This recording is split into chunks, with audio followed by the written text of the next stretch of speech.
thought I started, yes, I started recording. The other thing that I wanted to mention is that there are a couple of pages in Canvas that are about rhetorical strategies and analyzing rhetorical strategies, as well as identifying underlying assumptions.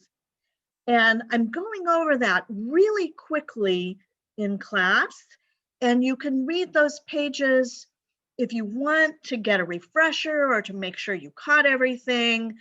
But that material is probably review for you. And so I'm hoping that won't take a lot of time, but I definitely want you to have a little bit of practice identifying rhetorical strategies in class so we can talk about it, make sure that we're all understanding things the same way. So I have office hours tomorrow, every Tuesday from 2 to 4. Normally this is by appointment so that I'm not just sitting around waiting in my house attached to my computer, which seems really funky in my house, but whereas it didn't when I was in my office on campus. But tomorrow I want to do that. So if you just want to drop in, click on the Zoom link, I'll let you in and you can just say hi. And like no agenda, just you meeting me, me seeing you, having a real conversation face to face, which is hard even if we only have a few people in a synchronous session. So come by, say hi. So at any point in this discussion, you can unmute yourself and ask a question. And I may even ask questions as we go, but I want to reserve most of our time for you to practice in breakout groups.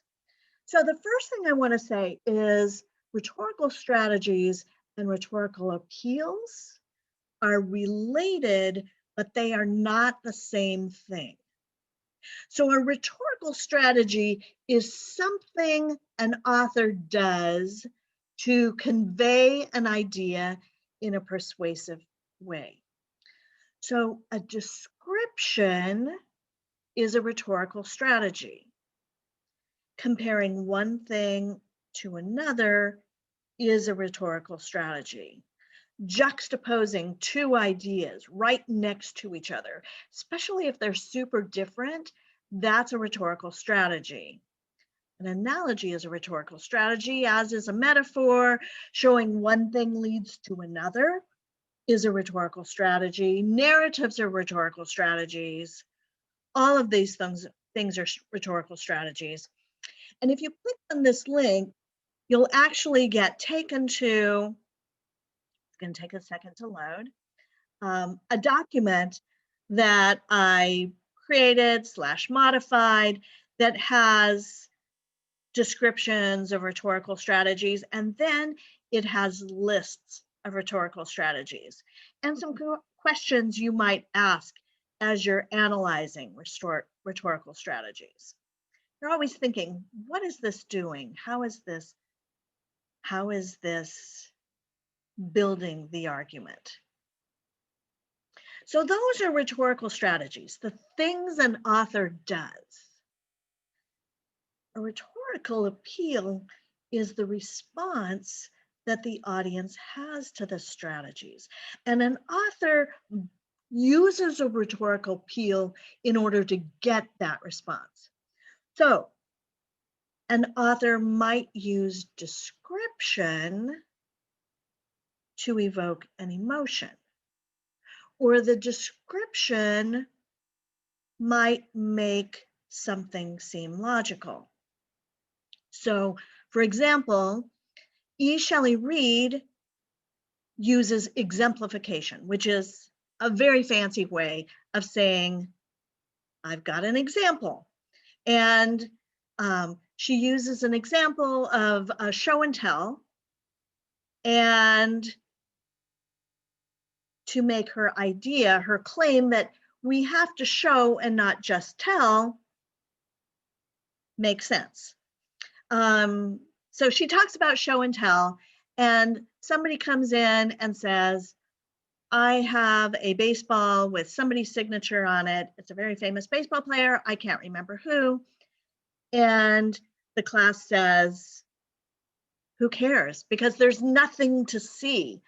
And all of us remember, if we've seen rhetorical strategy, if we've seen show and tell, all of us remember the kid who came in and just talked and talked and talked for a really long time and didn't show us anything, and we were bored. And so because of that, her idea makes sense. So that's logos. There's also some pathos thrown in there, but that's a whole other thing. So ethos is the author wants to seem trustworthy to the primary audience. Pathos is the author wants to evoke emotions that might make the argument or main point seem true. And logos is where the author makes the argument make sense. Questions about this difference between rhetorical strategies and appeals?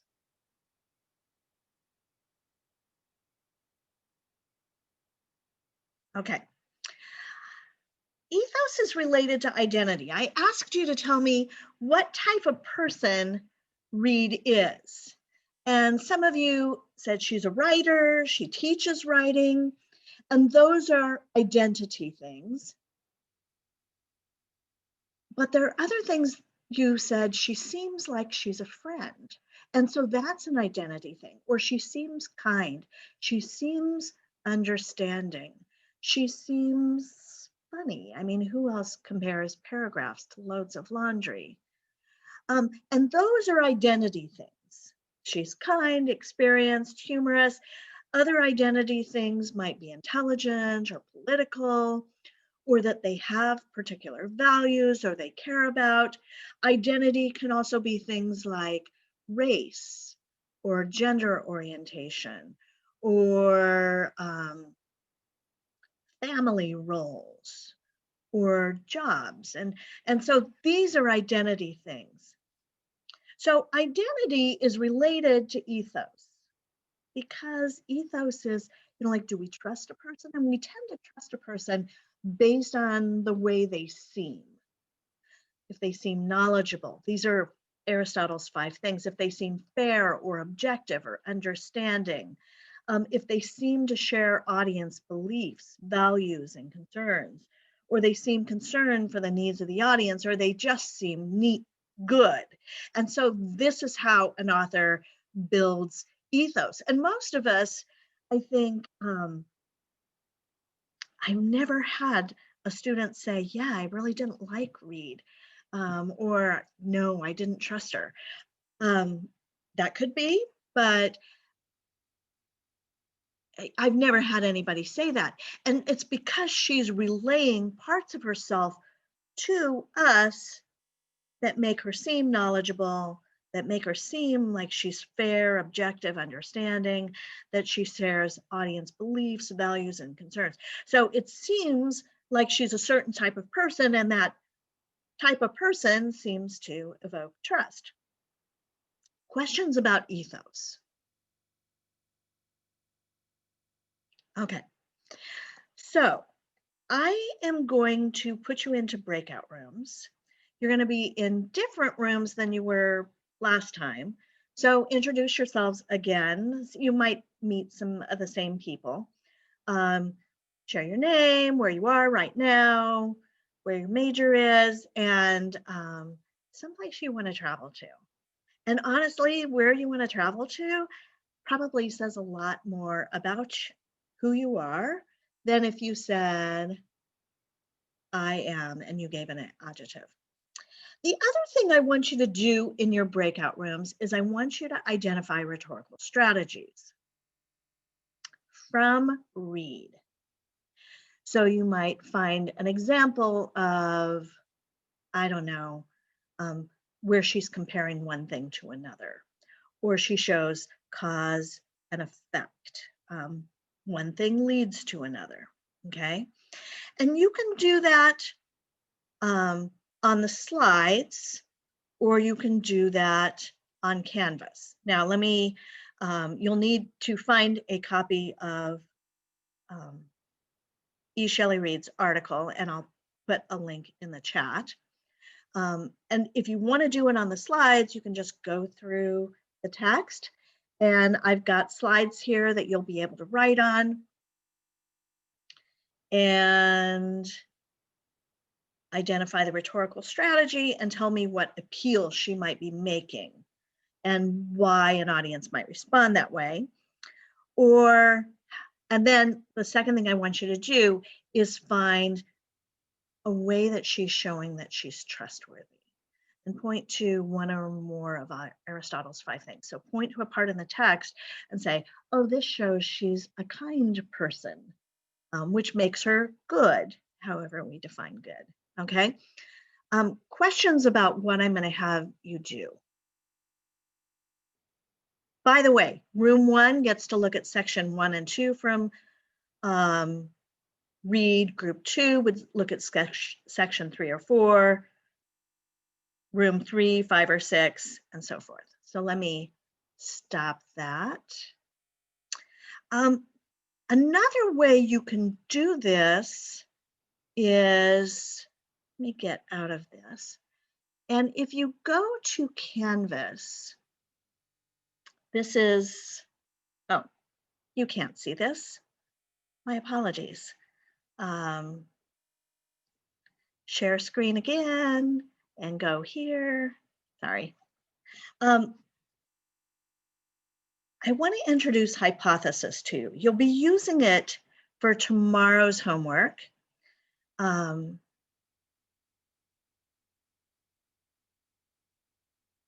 Here's where you can access the video which will be posted tomorrow, but you can also access the slide deck. But this is the activity, and you can use hypothesis. Here's the article, a link to the article, if you prefer to write on the slides. Just curious, how many of you have used hypothesis before? You can go to participants, you can raise your hand through reactions, I think. Yeah, you can raise your hand through reactions, or you can just put yes in the chat. Have any of you used hypothesis before?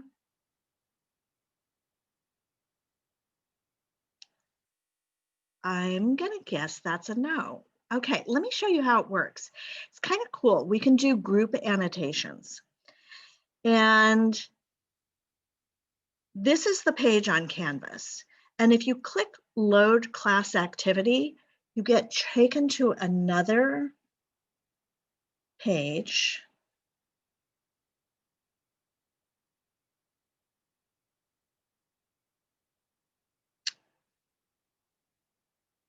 And you'll see the article, and you can click on text. So this is me. I highlighted a text, and well, let me highlight this one. I think writing is harder when we have too many rules for writing. And so I highlight it, and I can just highlight it, but I can also annotate it. And this allows me to say, Reid affirms the belief that there are too many rules in writing, and she thinks her audience believes the same thing. That way, she shares her audience beliefs and builds ethos. And then I just click post. Really easy, and you'll be able to identify rhetorical strategies like this one, where she compares chores to a living process that moves the world forward. So that's compare and contrast. So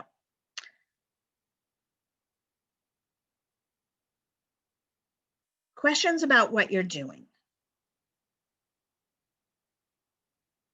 All right, let me put you in breakout rooms. I'm going to put you into 3 breakout rooms, and there'll be 3 to 4 of you in each room. And then I'll send you a link to the slide deck so you can access it. There you go.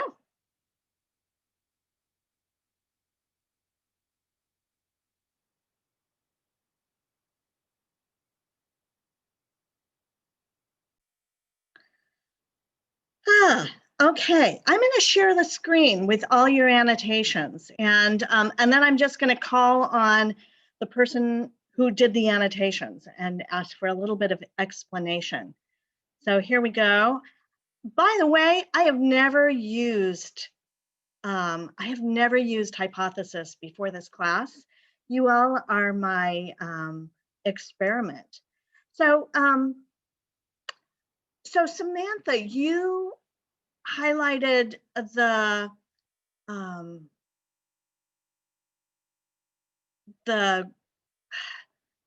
permissions, the license here. You want to talk about that a little bit?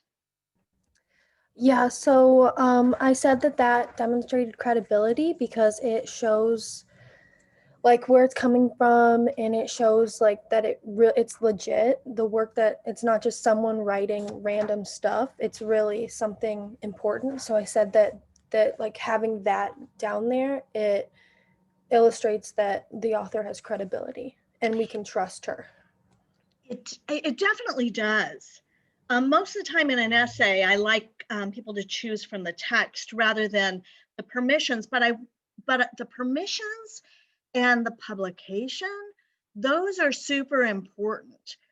Those are one of the things that I look at before I even decide, is a text worth reading? Is it come from a credible source? And so, yeah, I'm glad you highlighted that, Sammy. And then your group also looked at this when we write to the rules. Sammy, you want to explain this? Like, why does this, which of Aristotle's things does this touch on that makes her seem more trustworthy? Well, I kind of was just looking at it. So I think it demonstrates ethos because that shows trust, I think, right? Is that the right Yeah, one? it definitely does. Remember, Aristotle has 5 things. Knowledgeability, but also objectivity or fairness.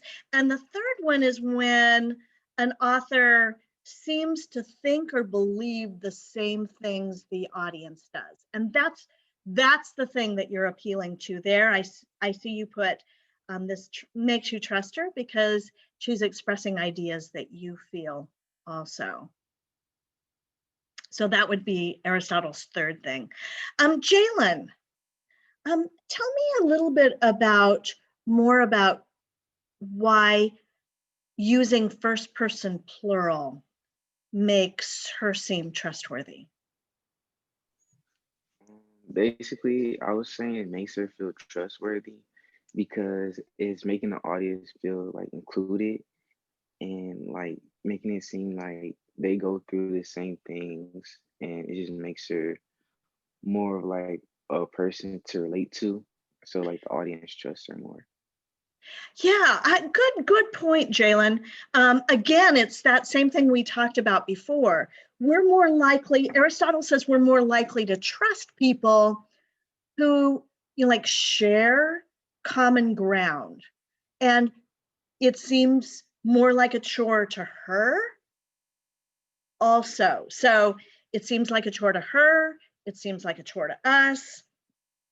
And when she does that, it says, yeah, we all feel that way. By the way, so do I. Sarah E. So can you remember being in kindergarten? Yeah, in this section too. Tell me a little bit about what this strategy is. If you can name it, that's really great. If you can't, we'll come up with a name. And how does it make the audience respond and why? So, oh, sorry.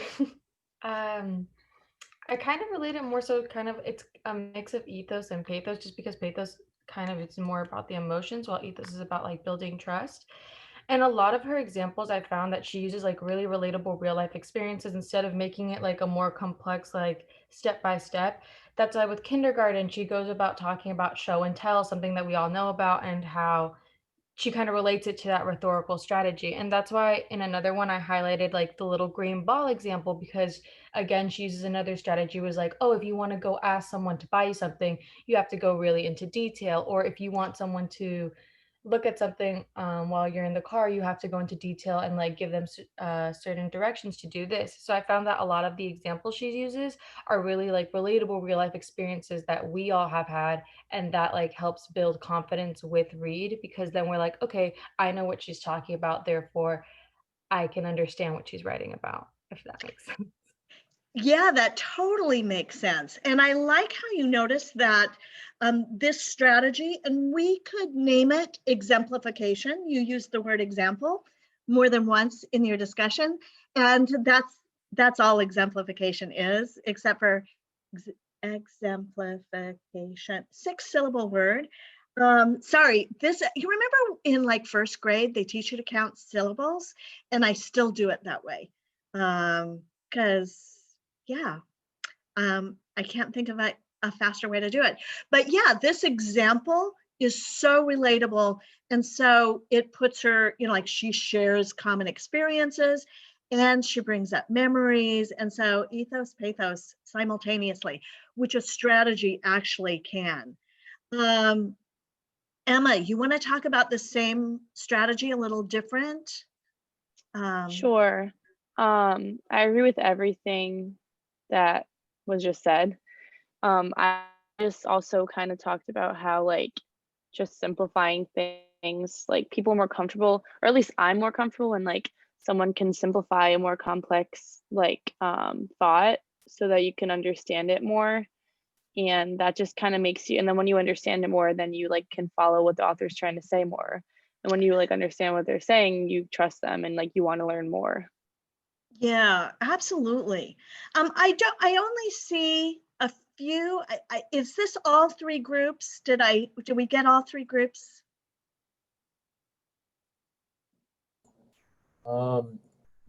Group 3 never highlighted. We just kind of discussed it. Yeah, so tell me a rhetorical strategy that you all found, Alex. We thought she tried to kind of seem relatable. Can you tell me what page by any chance? I was also in a group with Alex, and I found, or at least I tried to annotate something on page 13. Okay, let me get to page 13. I love page numbers. They're so nice. Okay. No, this is page 12. No, page 13. So where's the rhetorical strategy or the ethos thing that you found, Hannah? I highlighted the last, like in the last paragraph, writing your examples, reasons, and details. It's a lot about like bringing cherries to the party. It's lively, it's interesting and lively, but readers don't know what to make of it all. So like Emma and Sarahi, I saw that, or me and Alex saw that metaphors, they simplify abstract concepts. So even if you didn't actually experience that, you can imagine the scenario in a more practical way, where it's bringing cherries to the party instead of a very complex and abstract thing like writing. Yeah. No, that's exactly what she does, Hannah. I love this example. I have never been to a party where somebody just put a bunch of Bing cherries in the middle of the table and they fell to the sides. I've also never been to a party where somebody just brought plain Jello, but all of a sudden this makes total sense. And do you know, if you were going to name an appeal, do you know which appeal you would assign this to? I mean, it's a comparison that's the strategy. But what appeal do you think that would be? Hannah or Alex? I'd likely say ethos as well, because it also brings like credibility and trustworthiness towards the reader. The Yeah, reader she kind did. of lets their guards down. Yeah. Yeah, it makes us let her guard down because it's such a easily relatable and visible strategy. So yeah, it makes us like her more because she's not, I don't know if you've ever met somebody and they just seem like they're so intellectual that, like I assume they know what they're talking about, but I don't actually understand it. And so it's not like I trust them, I'm intimidated by them. And so she's building ethos and that relatability. So this is definitely another ethos appeal. And I want to emphasize how valuable it is that she's building ethos from the very first sentence all the way to the end of the text. It's not just a one-time deal. But I also want to note that the example she offers here is logos. I mean, it appeals to logos too, because we see the logic or the reasonability of her claim that we need to have not just facts and evidence and examples, but we also need the analysis that tells us what to do with those facts, examples, and evidence. And without the analysis, it's like those are just facts and we don't know why they're there. And it makes sense. And that's logos. It's not just about evidence. It's about making sense. Good work. Good work. It shows me that we are on the same page. Eventually, you're going to be writing a rhetorical analysis, but eventually, I want you to use these strategies and think about, like how you can impact an audience. And a couple of other things I want to add before we move forward is I want to make this claim that not every audience is going to view an author or a speaker or an idea or a topic the same way. And so authors need to know who they're speaking to in order to adapt to that audience.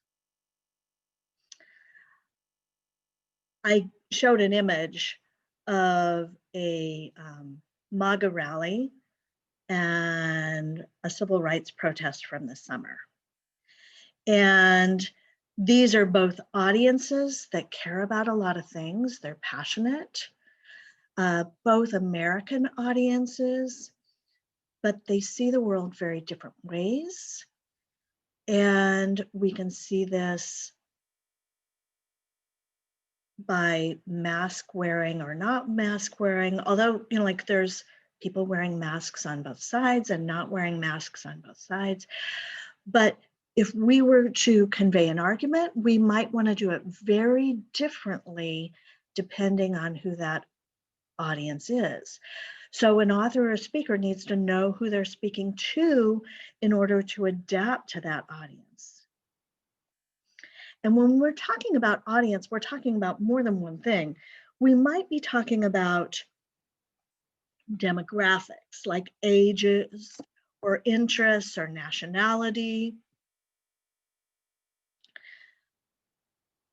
But we're also talking about what the author assumes an audience believes or values about the interests, the nation, the education, the ideas.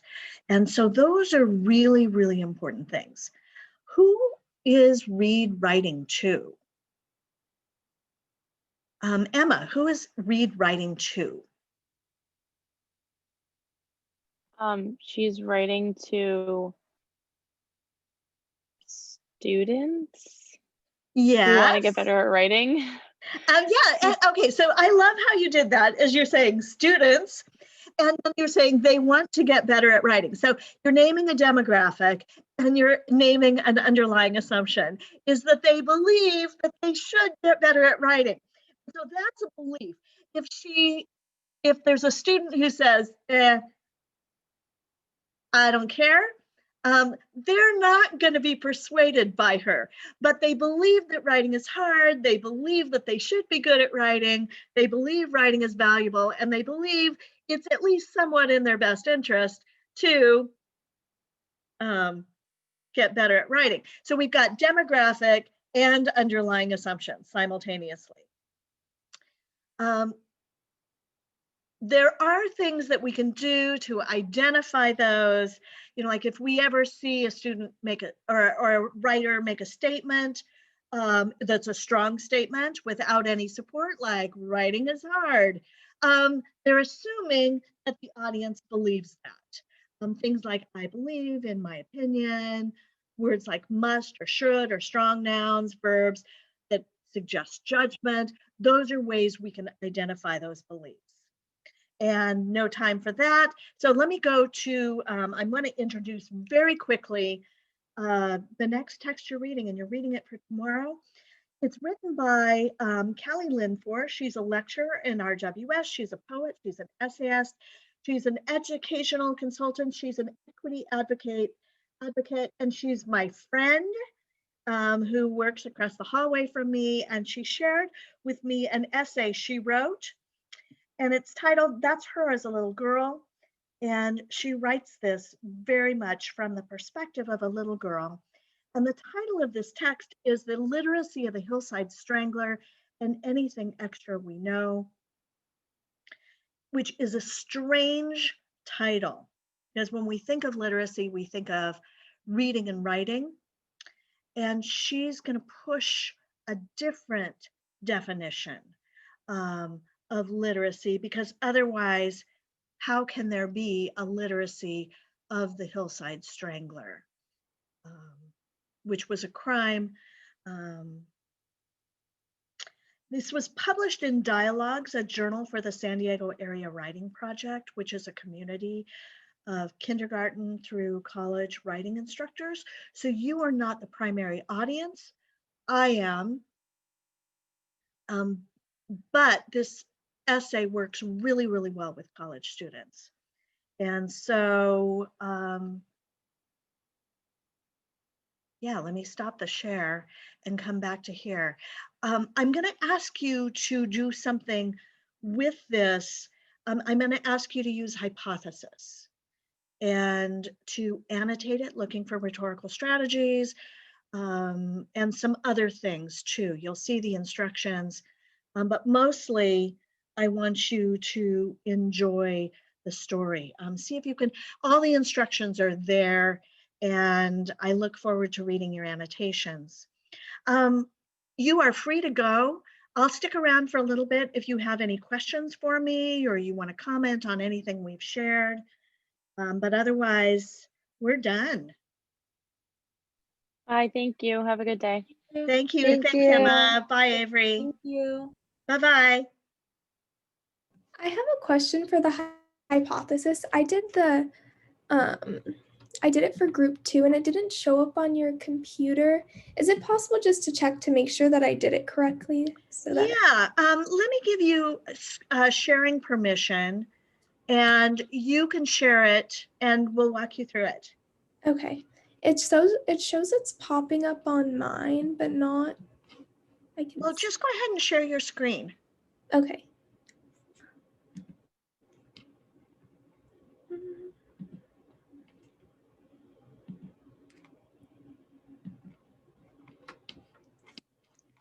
No, it's let's see. Sorry, I have to see if I can do it on. I have to give it permission. I know, it's kind of funky. Okay. Let's see.